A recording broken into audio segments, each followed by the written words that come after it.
पूजा की मात्र शक्ति, उपस्थित श्रोता बंधुओं, ईश्वर की कृपा से, आप लोगों के सहयोग से ये कुछ चिंतन करने का अवसर सत्संग के माध्यम से हमें मिलता है। डॉक्टर राधाकृष्ण ने एक पुस्तक लिखी है ग्रीस के आक्रमण के ऊपर। उसमें उन्होंने एक घटना लिखी है कि भारत के ऋषियों की कुछ मंडली जब सुकरात से मिलने के लिए बाहर गई तो उन्होंने सुकरात से पूछा कि आप क्या करते हो, आपके जीवन का लक्ष्य क्या है। तब सुकरात ने कहा कि मैं लोगों को जीने का रास्ता सिखाता हूं, उनके अपने कर्तव्यों का पालन करना सिखाता हूं। तो उन्होंने लिखा है कि इस बात को सुनकर सुकरात की जो ऋषियों की टोली थी उसमें से एक ऋषि जो है बड़ा खिलखिलाकर हंस पड़ा। जब हंसने का कारण पूछा तो उसने बताया कि जो व्यक्ति परोक्ष के जो तत्व हैं उनको नहीं जानता, उनके बारे में नहीं चर्चा करता, तो वो क्या किसी को कर्तव्यों की बात बता सकता है, क्या उपदेश दे सकता है। तो यहां उनका ऋषि का आशय था, हमारे ऋषियों का, कि कर्तव्यों का पालन भी वही व्यक्ति कर पाएगा जिसे पहले ये पता हो कि मैं कौन हूं।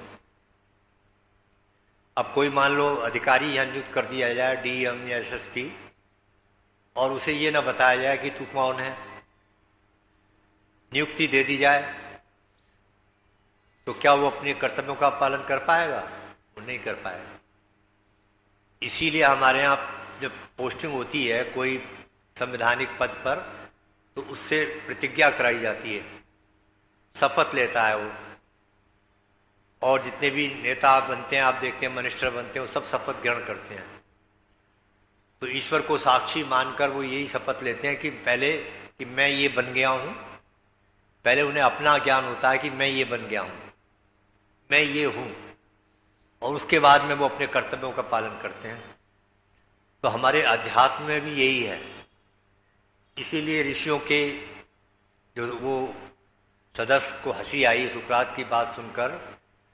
हमारे यहाँ भी कुछ लोग जो है बस प्रकृति का ज्ञान के पीछे पड़े हुए हैं और वो सोचते हैं कि प्रकृति के ज्ञान से ही हम सारे कर्तव्यों का पालन करना भी लोगों को सिखा देंगे, पर यही भूल हो रही है। हमारे यहाँ दर्शनकारों में लिखा है 2 प्रकार के पदार्थ हैं हमारी इंद्रियों के रेंज में, एक तो प्रत्यक्ष है, एक परोक्ष है। प्रत्यक्ष पदार्थ वो हैं जो इंद्रियों की रेंज में है, आंख से दिखाई देते हैं, कान से हमें उनका आवाज होता है, ये प्रत्यक्ष पदार्थ हैं। लेकिन कुछ पदार्थ ऐसे हैं जो परोक्ष हैं, जो इंद्रियों के विषय नहीं है। तो शास्त्रकारों ने कहा परोक्ष प्रिय सोही देवा। अब देवता बनना है, अच्छे मनुष्य नागरिक बनना है, मुक्ति को प्राप्त करना है, तो उसके लिए यहां शर्त लगा दी कि जो परोक्ष से प्यार करता है, परोक्ष प्रिय सोही देवा, जो परोक्ष के तत्वों से प्यार करेगा वास्तव में वही देवता बन पाएगा। तो परोक्ष में अब आप समझ गए होंगे, वैसे तो इंद्रियों के भी अपने अपने विषय हैं और इनकी भी रेंज है, सीमा है। ये सीमा के दायरे में रहकर ही हमें उन चीजों का अनुभव कराती हैं। प्रकृति के भी बहुत से ऐसे नियम काम कर रहे हैं, बहुत सी ऐसी व्यवस्थाएं हैं जो हमें शरीर के इंद्रियों के विषय नहीं है, वो इंद्रियों की रेंज से बाहर हैं। जैसे मैंने एक बार एक विज्ञान की पत्रिका आई, इसमें पढ़ा कि ये जो पृथ्वी है ये अंतरिक्ष में, वायुमंडल में 31 किलोमीटर प्रति सेकंड की गति से घूम रही है, अपनी किली पर भी रोटेट हो रही है और पर्दी में सूर्य के चारों चक्कर लगाती है। तो इसके घूमने से वैज्ञानिकों ने कहा कि इतना घर्षण हो रहा है, शोर हो रहा है घर्षण के कारण, कि अगर उस शोर को हमारे कान पकड़ने लग जाएं तो हमारे कानों का पर्दा फट जाए। लेकिन भगवान ने देखो कैसा मसाला लगाया है, इनकी रेंज निर्धारित कर दी ताकि हम चैन से रह सकें, कि वो ऊंची आवाज जो शोर हो रहा है उसको ये नहीं पकड़ते। जब मैंने पढ़ा तो फिर मैं सोचने लगा कि अगर नीचे की आवाज को पकड़ने लग जाए तो, नीचे की आवाज से मतलब है लो फ्रिक्वेंसी, अगर उसको हमारे कान पकड़ने लग जाए तब हम पागल हो जाएंगे, जी नहीं सकते। तो इसी वायुमंडल में आप देखो कितने तो टीवी के चैनल उनकी आवाज घूम रही है, चित्र घूम रहे हैं सारी आवाज, लेकिन वो हमारे कान उस आवाज को नहीं पकड़ रहे, वो लो फ्रिक्वेंसी पे है ना। कितने ट्रांजिस्टर की आवाज, रेडियो की आवाज, कितनी आवाजें कितने घूम रहे हैं। अब अंदाजा लगाए हजारों भाषाएं और हजारों ब्रह्मांड में इसमें आकाश में घूम रहे हैं और हमारे कानों से भी टकराते हैं सब, लेकिन हमारे कान उसको पकड़ते नहीं। तो भगवान ने कानों में ऐसा मसाला लगाया कि ना तो ये लो फ्रिक्वेंसी को पकड़ते हैं और ना हाई फ्रिक्वेंसी को। जितनी हमें जरूरत है हमारी आवश्यकता अनुसार उतने ये काम करते हैं। तो ऐसे ही परमात्मा की हम कई बार उन इंद्रियों से जो उसका विषय नहीं है हम उसके पीछे पड़े रहते हैं। जैसे परमात्मा जो है वो आंख का विषय नहीं है, ईश्वर जो है परोक्ष में है ना, जीवात्मा भी परोक्ष का विषय है, ये प्रत्यक्ष नहीं है, ये इंद्रियों के विषय है ही नहीं। तो अब हम आंख से ही देखना चाहते हैं तभी विश्वास करेंगे, है ना। जबकि व्यवहारिक जीवन में देखें तो देखना शब्द का ही कितने बार प्रयोग करते हैं हम अपने जीवन में, अलग अलग अर्थ होता है उनका। अभी मान लो हमारी माताएं बेटियां बैठी हैं, घर में कोई रसोई में शाम को खाना बच जाता है, कोई सब्जी बच गई, वो रख देते हैं। अब सुबह उठते जब हम कहते हैं बेटे से, बच्चों से, देखना बेटे ये खराब तो नहीं हुई है, तो आपने देखना शब्द प्रयोग किया, तो क्या आंख से देखेंगे, वो देखती है वो जाकर बच्चे हमारे कि खराब हो गई है या ठीक है, वो किसका विषय बन गया, नासिका का विषय बन गया। देखना शब्द प्रयोग कर रहे हैं। अभी हम साथ साथ जा रहे हैं, दो आदमी कहीं से आवाज आ रही है तो हम कहते हैं अरे देखना, ये तो हमें लग रहा है कि श्याम की आवाज है। तो अब हमने शब्द प्रयोग किया देखना, तो आंख से नहीं देख रहे उसकी आवाज को, वो देखना शब्द किसका विषय बन गया, कान का विषय बन गया। कोई चीज हमारे घर में रसोई में ठंडी है, गर्म है, तवा गर्म होता है, कोई हम बच्चों से कहते हैं देखना बेटा ये गर्म ना हो, गर्म ठंडा है, ये कैसा है, तो बच्चा कैसे देखता है, वो उसको छू के, स्पर्श का विषय बन गया, वो छू के देखता है और सदप्रयोग करते हैं हम देखना। तो इसमें हमारी जिद क्यों नहीं है कि हम इसको देखना आंख से ही माने, आंख से ही हम उन चीजों को माने, जब दिखाई दे तभी विश्वास करते हैं, पर नहीं, उस देखना शब्द के भी कई अर्थ लेते हैं हम प्रसंगवश। अभी हम दरवाजा बंद है, मकान हमारा बंद है, कमरा, बाहर से बच्चों के साथ आते हैं हम, ताला खोलते हैं, ताला खोल के कहते हैं बेटे जरा देखना बिजली आ रही है कि नहीं। हम कहते हैं देखना बेटे जरा बिजली आ रही है कि नहीं, पावर। तो बेटा जो है वो आंख से जाके देखता है तार में कि बिजली आ रही है कि नहीं। वो क्या करता है, वो स्विच दबाता है, अगर पंखा चल जाएगा, बल्ब जल जाता है, तो हम कहते हैं बिजली आ रही है। यानी गुण को देखकर गुणी का ज्ञान होता है। ये गुण किसका है, पंखा चलना, ये पंखे का गुण नहीं है, ये उस पावर का गुण है जो इसे घुमा रही है। अगर वो चली जाएगी तो खड़ा हो जाता है, स्थिर हो जाता है। ये बल्ब प्रकाश दे रहा है, ये रॉड प्रकाश दे रही है, तो ये रॉड का गुण नहीं है, ये उस पावर का गुण है जिसके कारण से ये प्रकाश दे रही है। वो चली गई, हट निकल गई तो ये ठप हो जाती है, अंधेरा हो जाता है। तो इसी प्रकार से हमें ये ज्ञान होना चाहिए कि हम इंद्रियों के जो विषय हैं उनकी भी सीमाएं हैं, वो अपने अपने विषय के लिए बनाए गए हैं, वो उसी विषय में, उसी रेंज में वो काम करते हैं। अब उनसे हम कोई दूसरा काम लेना चाहें, मतलब हम कोई बहरा आदमी हो और उसे कहीं टीवी के सामने बैठा दो कि भाई देख, सुन, देख के आ रहा है, तो वो आंख से नहीं सुन सकता। वो आंख उसके लिए बनाई नहीं, आंख तो देखने के लिए बनाई है, सुनने के लिए तो कान बनाए हैं। तो भगवान ने सर रचना का हर एक जो जो रचना की है सृष्टि के अंदर, उसका अपना अपना प्रयोजन है, और उस प्रयोजन के हिसाब से ही जब हम काम ले लेते हैं उससे तो ठीक होता है वो। और जब उसका उल्टा दुरुपयोग करने लगेंगे, उल्टा करते हैं उसके साथ, तभी वो अर्थ का अनर्थ हो जाता है। तो इसीलिए हमारे यहाँ दो प्रकार के तत्वों की जानकारी करने के लिए हमें प्रेरित किया है हमारे ज्ञान विज्ञान ने। एक तो जो परोक्ष में है और एक प्रत्यक्ष में है। तो जो प्रत्यक्ष में है, इंद्रियों की रेंज में है, उनको तो हमारा विज्ञान के आधार पर, जिसको आप कहते हैं वैज्ञानिक आविष्कार कर करके तमाम चीजें हमारे सामने उपस्थित कर दी हैं, हम उससे लाभ उठा रहे हैं। पर जो परोक्ष के विषय हैं वो अध्यात्म के विषय हैं, जिसमें आत्मा आती है, परमात्मा आता है। अब यहां पर भी ऋषि ने कहा कि जब तक अपने को जो व्यक्ति नहीं जानेगा वो कर्तव्यों का पालन भी नहीं कर सकेगा। और इसी बात को देखो, हमारे संस्कार विधि में, संस्कारों में सबसे पहले इसी को रखा है। वहां जब बच्चे का जन्म होता है तो पुरोहित जो है वो पिता से बच्चे के कान में प्रश्न खड़े कराता है, और क्या कहलवाता है? को असी, कतमो असी, को नामा असी। पहले ही सिलेबस, पहले ही उसके सामने एक रख दिया उद्देश्य कि तुझे अपने जीवन के अंदर जो लक्ष्य प्राप्त करना है, जो विद्या है, जो वो जिसको तुझे सबसे पहले प्राथमिकता से देखना है, वो क्या है कि तू कौन है, अपने को जानना। और आप देखें, जब व्यक्ति अपने को जान लेता है तो तमाम प्रकार की ये ठीक से जो इंद्रियां हैं हमारी, इनसे भी ठीक से काम ले पाता है, वरना वो इनसे भी काम लेना उसके बस की बात नहीं है। क्योंकि हमारे यहाँ गीता में उपमा दी है ना, शरीर को, हमारे शरीर की रचना की उपमा दी है रथ से, कि जैसे एक रथ होता है तो उस रथ का एक स्वामी होता है जो मालिक उस पर बैठा होता है। रथ में घोड़े होते हैं, घोड़े उनके मार्ग होते हैं, वो मार्गों में भागते हैं अपने अपने, और घोड़ों की लगाम पड़ी होती है, और एक बुद्धि, वो सारथी होता है जो हाँकने वाला चलाता है इशारे से, और उधर घोड़े चलते हैं।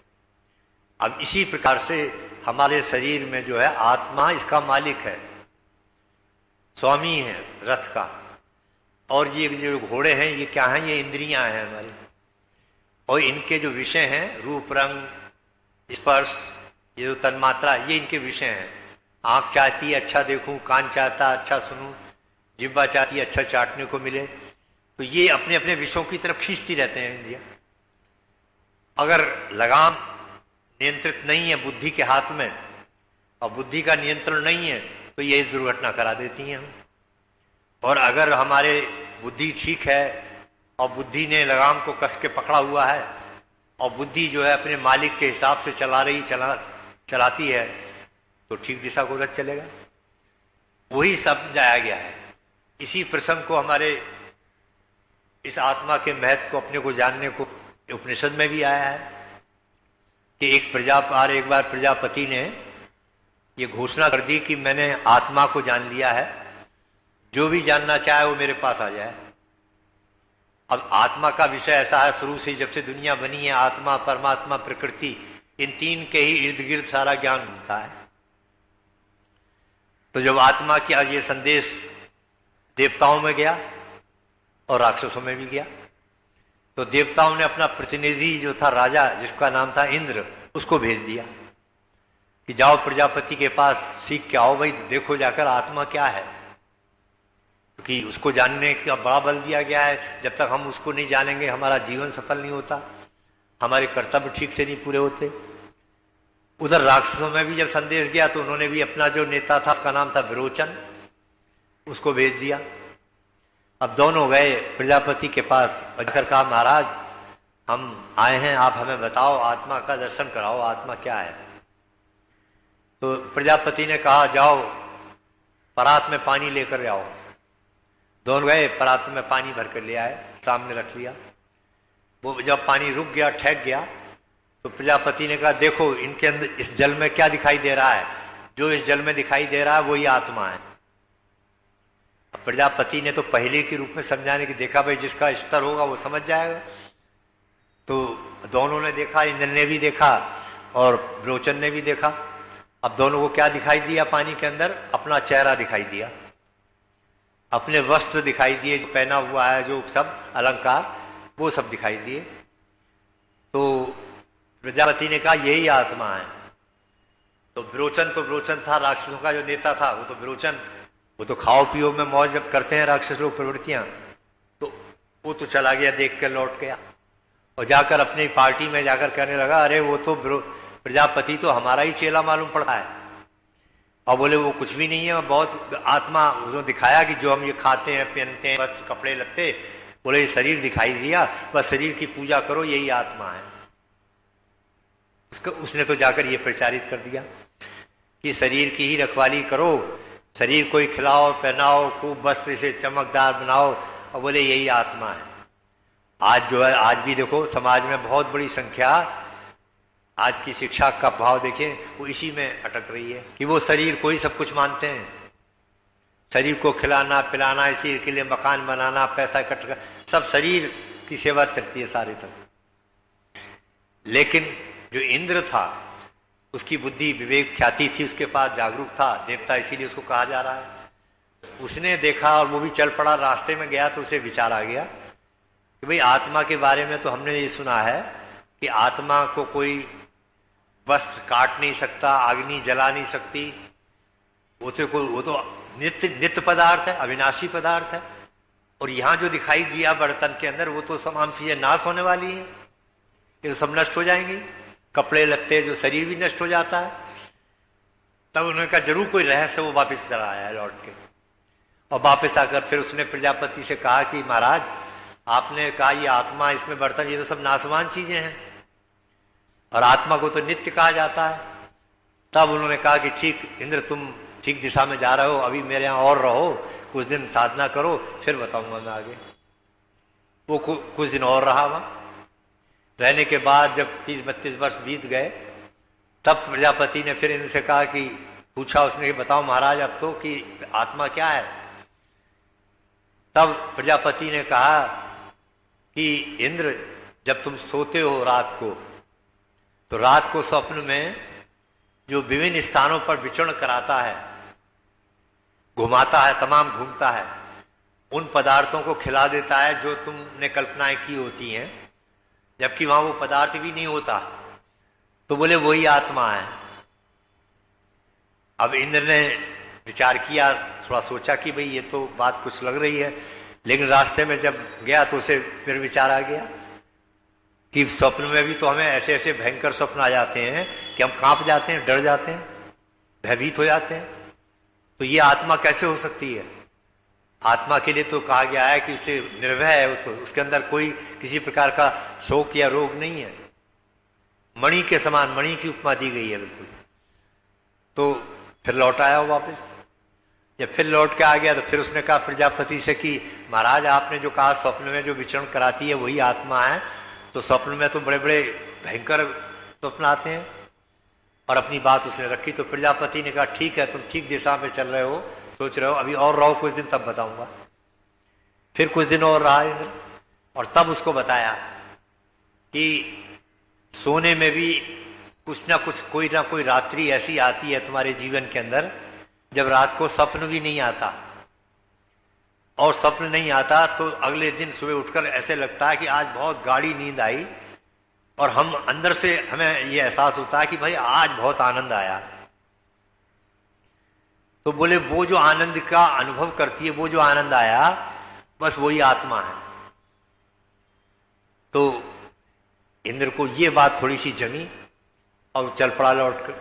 लेकिन जब आगे जाकर पहुंचा रास्ते, फिर उसे एक विचार आ गया कि भाई सुषुप्ति अवस्था में जब हमें स्वप्न भी नहीं आता, गाढ़ी नींद आती है, तो हमें तो उसमें तो हमें अपना भी पता नहीं रहता कि हम थे कि नहीं, कितनी बार हमने करवटें बदली, क्या हुआ, हमें अपना ही ज्ञान नहीं होता। तो आत्मा का अनुभव कैसे कर सकते हैं? आत्मा क्या है, इसके स्वरूप को कैसे समझें? तब फिर पहुंच गया लौट कर। फिर प्रजापति ने कहा और अब उसको समझाया कि देखो, दो प्रकार से आत्मा को भोजन मिल रहा है। एक तरीका तो यह है जो परमात्मा की दया के द्वारा मिलता है, और परमात्मा की दया है कि उसने नींद बनाई है, तो नींद में ले जाकर सुलाकर वो स्वप्न में हमें हमारी कामनाओं की तृप्ति करा देता है। एक तरीका तो ये है, लेकिन उसमें भय भी उठता है, स्वप्न गंदे भी आते हैं। तो इसके आगे जो गाढ़ निद्रा है, गाढ़ निद्रा में क्या होता है, उसमें जो आनंद आ रहा है, जो अनुभूति कर रही है आत्मा कि आनंद बहुत आया आज तो सोने में, तो वो परमात्मा की तरफ से है व्यवस्था। उसमें हमें अपना भी पता नहीं होता। जैसे मोबाइल फोन को लगा देते हैं, जब बैटरी डाउन हो जाती है तो चार्जर से लगा देते हैं तो बैटरी चार्ज हो जाती है। ठीक इसी प्रकार से परमात्मा ने आत्मा की भोजन कराने के लिए, खुराक उपलब्ध कराने के लिए व्यवस्था अपनी तरफ से कर रखी है। कोई आस्तिक हो, नास्तिक हो, सबके लिए परमात्मा रात में नींद बनाई है उसने, ले जाकर आत्मा की खुराक दे देता है। वाल्मीकि रामायण में प्रसंग आता है ना, भगवान राम ने आचार्य वशिष्ठ से पूछा कि आचार्य पिरवर, ये सारा जीवन भर हम शरीर को खिलाते हैं, पिलाते हैं, इसे पहनाते हैं, बच्चे पैदा करते हैं, मकान बनाते हैं, फिर सारा जीवन शरीर की उपासना में ही लग जाता है। लेकिन शरीर के अंदर जो मुख्य तत्व है जीवात्मा, जिसके निकलने के कारण से इस शरीर की कोई कीमत नहीं है, मूल्य नहीं रहता, उसका भोजन क्या है? तो ये प्रश्न कोई साधारण प्रश्न नहीं है, न करने वाला साधारण है। तब वशिष्ठ ने उत्तर दिया, सुनो राम, आत्मा का जो भोजन है वो परमात्मा का ध्यान है।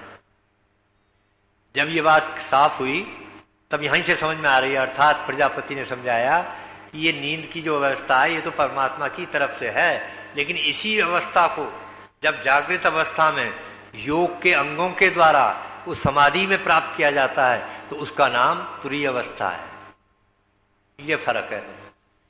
तो जीवात्मा के सही स्वरूप को अगर हमें जानना है तो हमें योग के 8 अंगों पर आचरण करना पड़ेगा।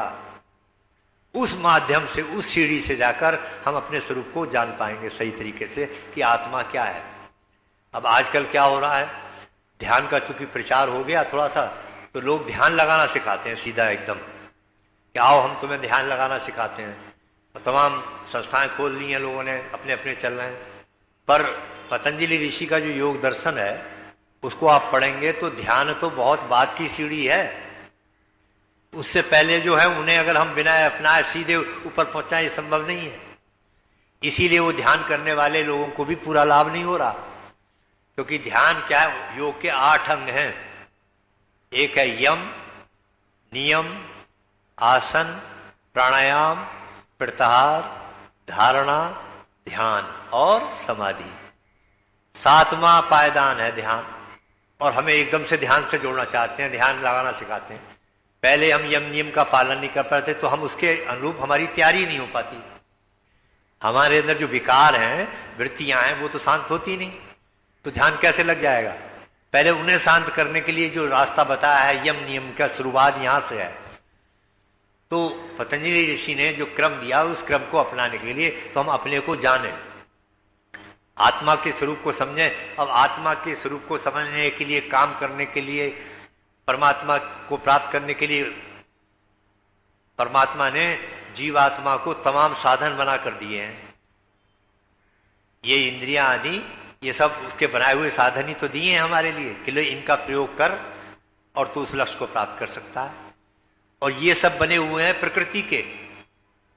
ये भी समझ लें आप, ये जो शरीर में जो साधन दिए हैं परमात्मा ने बनाकर, ये प्रकृति के बना के दिए हैं। अब इसके लिए एक उदाहरण आ रहा है और फिर मैं समझता हूं समय समाप्त हो रहा है, फिर आगे कल चर्चा करेंगे इस पर। समझाने के लिए कहा गया कि प्रकृति के साथ हमें जोड़ा है, तो कैसे हम आपस में एक दूसरे को, हमारी स्थिति क्या है? बोले जैसे एक अंधा व्यक्ति और एक लंगड़ा व्यक्ति किसी जंगल में फंस जाए और जंगल में आग लग रही हो, तो अब जंगल में जब आग लगी हो तो आप सोचो कि उस आग से वो कैसे निकल सकते हैं। एक अंधा है और एक लंगड़ा है। तो आप जब सोचेंगे, विचार करेंगे तो आपको समझ में आएगा कि एक तरीका है निकलने का बाहर, कि अंधा जो है उसे दिखाई नहीं देता और लंगड़ा चल नहीं सकता, लेकिन उसे दिखाई तो देता है। तो जो लंगड़ा है वो अंधे के कंधे पर बैठ जाए, और अंधे के कंधे पर जब बैठ जाए तो उसका प्रयोग करके उसे रास्ता बताकर वो बाहर हो सकते हैं दोनों। तो ये अंधा और लंगड़ा की उपमा किसके लिए दी गई? तो प्रकृति को बताया हमारे अंधा, प्रकृति अंधा है, और लंगड़ा जो है जीवात्मा है। ये लंगड़ा, इसके पास साधन नहीं है, तो परमात्मा ने इसे प्रकृति के बना के साधन दिए हैं, और उन्हीं से हमारा सारा ये चीज बना है। केवल मैं श्लोक सुना देता हूं, फिर व्याख्या कल करेंगे इसकी। सृष्टि की रचना में सांख्य दर्शन ने इसको स्पष्ट किया है कि कैसे परमात्मा ने क्रम से कैसे सृष्टि बनी है। जैसे विज्ञान के लोग खोजते हैं, वैसे ही ऋषियों ने भी खोजा है। पहले तो आप समझ लें कि जब सृष्टि बनती है तो उसमें एक नियम काम कर रहा है। वो नियम कौन सा होता है? सूक्ष्मता से स्थूलता की तरफ। क्या नियम काम करता है? सूक्ष्मता की तरफ से स्थूलता की तरफ, यानी हर पदार्थ सूक्ष्म होता है, बहुत सूक्ष्म, आंखों से भी ओझल।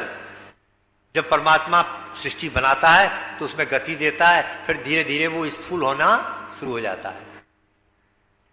और जब प्रलय होती है, परमात्मा प्रलय करता है, तब क्या करता है? तब नियम काम करता है स्थूलता से सूक्ष्मता की तरफ।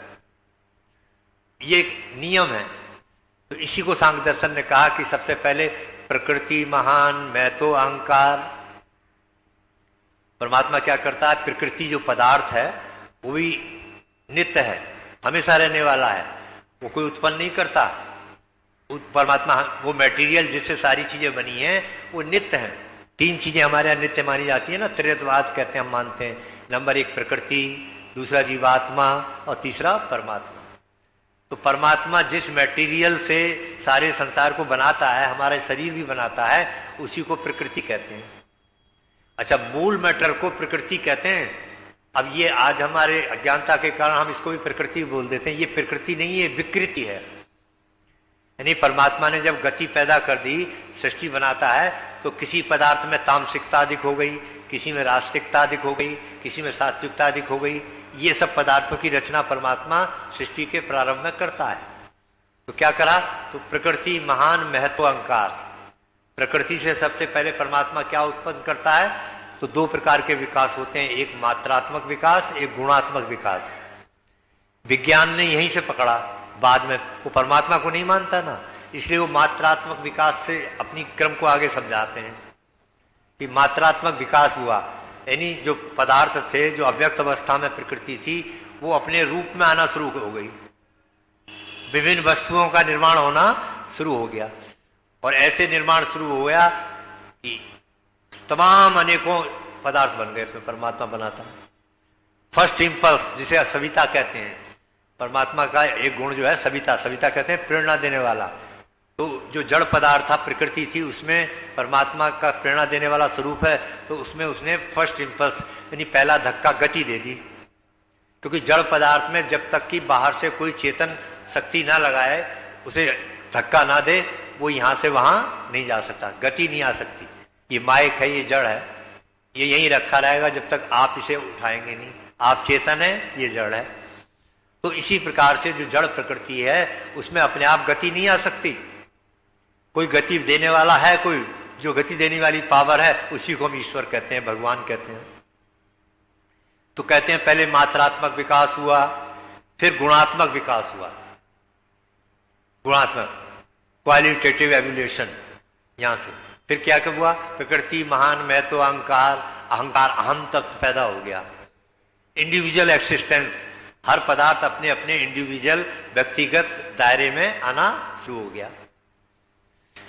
अहंकार, अहंकार तन्मात्रा, जब इंडिविजुअल बनना होगा तो उसी में तन्मात्राओं का निर्माण हुआ। अभी तन्मात्रा क्या है? अंग्रेजी में कहते हैं तनु, यानी एलिमेंट, बहुत सूक्ष्म पदार्थ, बहुत सूक्ष्म एलिमेंट, तन्मात्रा। हमारी इंद्रियों की तन्मात्रा क्या है? रूप, रस, गंध, स्पर्श।